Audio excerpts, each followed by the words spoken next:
লড়াই করে বেরিয়েছি। দেখা লোক দেখা ঠাকুর উঠেছে।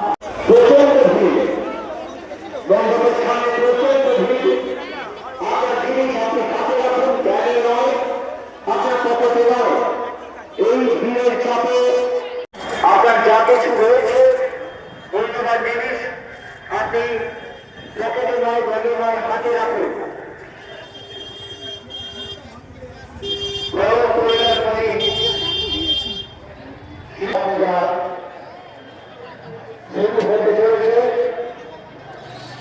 আমাদের মা প্রতিমা মন্দিরের বেদিতে বসানো হয়ে গেছে। আর কিছুক্ষণ পর থেকেই আমাদের ভক্তবৃন্দের পূজা গ্রহণ শুরু হয়ে যাবে। যারা দীর্ঘ সময় ধরে করা হয়েছে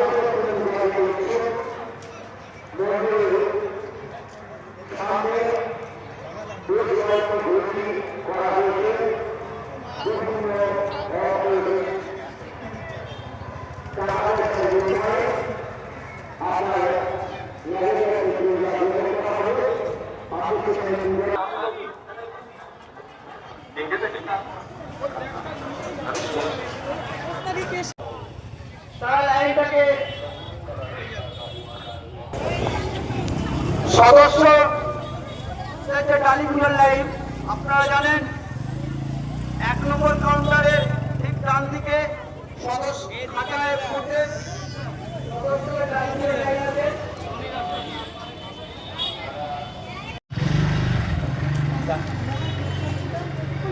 এই আমরা ঠাকুরকে মাকে দেখে আমরা বেরিয়ে এসেছি। ভিড়, ও ভিড় কাকে বলে, আমরা ভিড়ে থাকতেই পারছিলাম না, এত ভিড় হয়েছে, এত ভিড়। যতটুকুনি পেরেছি তুলে ধরলাম, তোমাদের দেখে এত ভালো লাগবে। মাকে আবার যদি আসি তো দেখাবো, নাহলে তোমার কাছে ফোনটা দিয়ে দেবো।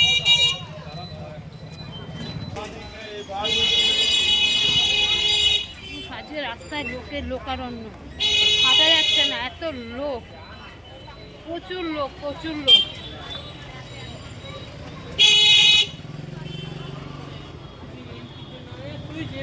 আজ মায়ের মন্দিরের সামনে যেতে পারলাম না ভিড়ের চোটে।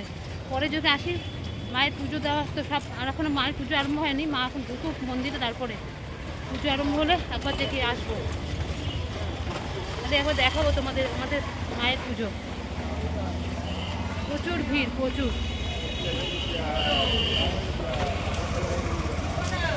এই যে ঘেমে টেমে এই বাড়িতে ঢুকলাম। আবার মনে হয় 9টা সাড়ে 9টার সময় যাবো, যখন মায়ের পুজো আরম্ভ হয়ে যাবে। এখন তো মাকে নিয়ে ঢুকাবে পূজা মণ্ডপে। এখন মায়ের পূজা আরম্ভ হতে হতে 8:30 9টা বাজবে না বাবা, নাকি 7টা? 7টা না, আরও দেরি আছে। এই তো সবে ঢুকালো মাকে, দেরি 8টার মতন বাজবে। তারপরে যাব আমরা। সবাই তো রাত জাগে আজকে, সব রাত জাগবে। দেখি কতটা যেতে পারি, শরীরে কতটা দেয় মা। যদি টানাই যাব, গিয়ে মাকে আরেকবার দর্শন করে আসবে যখন মায়ের পুজোটা আরম্ভ হবে। ঠিক আছে? এখন প্রচণ্ড গরম, এখন আর নিতে পারছি না। এখন সব এগুলি চেঞ্জ করে জল আসবে, এখনই গা হাত পা ধোবো। বাবা একবার গা হাত পা ধুয়ে নিবি, ঠিক আছে? দেখতে থাকো। এই দেখো এখন বাজে ঘড়িতে 9টা 15। এখন আমরা বেরোচ্ছি। এখন মায়ের পুজো দেখে আসি একটু। আর আমার দিদি যাচ্ছে, দিদির মেয়ে যাচ্ছে, আর আমরা এখানে দুজন। আমার বর আস্তে আস্তে আজকে 11:30টা বাজবে। ফোন করে বলে দিল যে তোমরা চলে যাও, আমার আজকে প্রচুর চাপ, 11:30টা বাজবে আস্তে আস্তে বাড়িতে। তা তখন অত রাতে আমি আর যেতে পারবো না, সম্ভব না। প্রচুর ভিড় হবে, যত রাত বাড়বে তত ভিড় হবে। এখনই কত ভিড়, যে যাবো কী করে আমার এখনই চিন্তা হচ্ছে। সেই মেলার ভিতর দিয়ে, মাঠের ভিতর দিয়ে, তারপর যেতে হয় মন্দিরের পিছন দিয়ে, প্রচুর কষ্ট হয়। ঠিক আছে, যাই আমরা, দেখতে থাকো।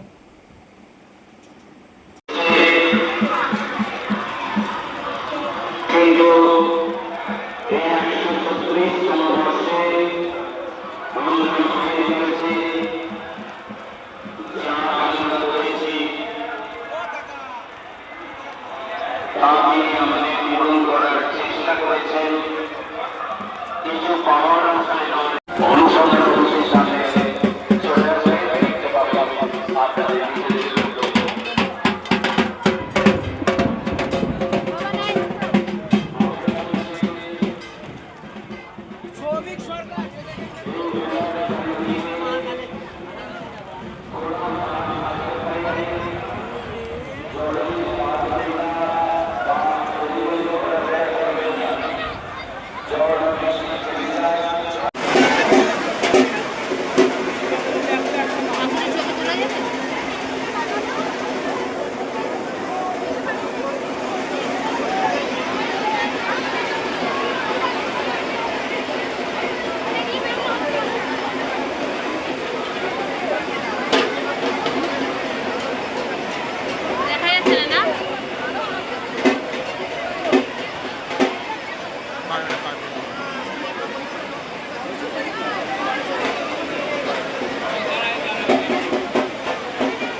সোজা কর, সোজা কর ভিডিও।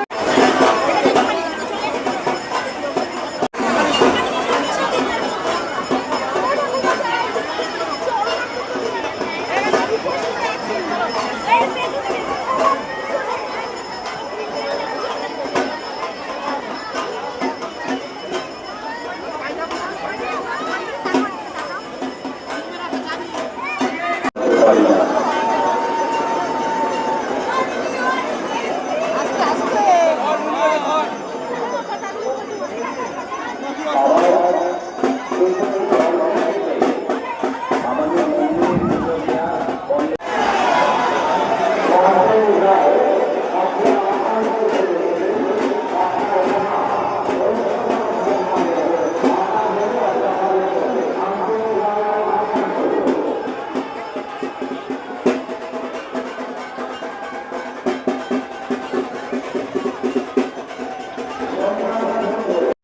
হ্যালো বন্ধুরা, আমরা পুজো টুজো দিয়ে আমরা ওখান থেকে চলে আসলাম। প্রচণ্ড বড় ভিডিও হয়ে গেছে। এই ভিডিও একদিনে সম্ভব না, প্রায় 30-40 মিনিটের ভিডিও হয়ে গেছে। তোমাদেরকে আমি হাফ হাফ করে দেবো। আজ কালকে কিছুটা দেবো, পরশু দিন কিছুটা দেবো, ঠিক আছে? আমার ছেলে কাহিল হয়ে পড়েছে, শুয়ে রয়েছে। এখন আমার বর আসেনি, কাছ থেকে একেবারে সোজা গেছে মন্দিরে। ওখান থেকে কুপন নেবে কালকে ঠাকুরের প্রসাদ আনবার জন্য। কুপন নিয়ে তারপরে বাড়িতে ঢুকছে। এখনও পর্যন্ত আমরা খাইনি। এখন কটা বাজে জানো? 12টা বাজতে চলছে। আজকে সারা রাস্তায় লোকের লোকারণ্য, আর তেমনি বৃষ্টি। আর আমাদের এই পুজোয় বৃষ্টি হবেই, একদম পুরো মায়ের পুরো প্রত্যক্ষ। এটা আমাদের এই শকুন্তলা কালীবাড়ির পুজোতে মানে হবেই বৃষ্টি, যদি এক ফোঁটা হতো হবেই। এই বৃষ্টির মধ্যে মাকে দেখতে গেছি, দর্শন করে আসলাম মাকে, সব তুলেছি, কিন্তু একবারে হবে না। হাফ হাফ করে তোমাদেরকে ভিডিওটা ছাড়তে হবে, ঠিক আছে? আমার বর মনে আসছে। আজকের মতন ভিডিওটা আমি এখানেই রাখছি, কালকে আবার আসবো পরের ভিডিওটা নিয়ে, ঠিক আছে? ততক্ষণে ভালো থেকো, সুস্থ থেকো। আজকের মতন টাটা, গুড নাইট।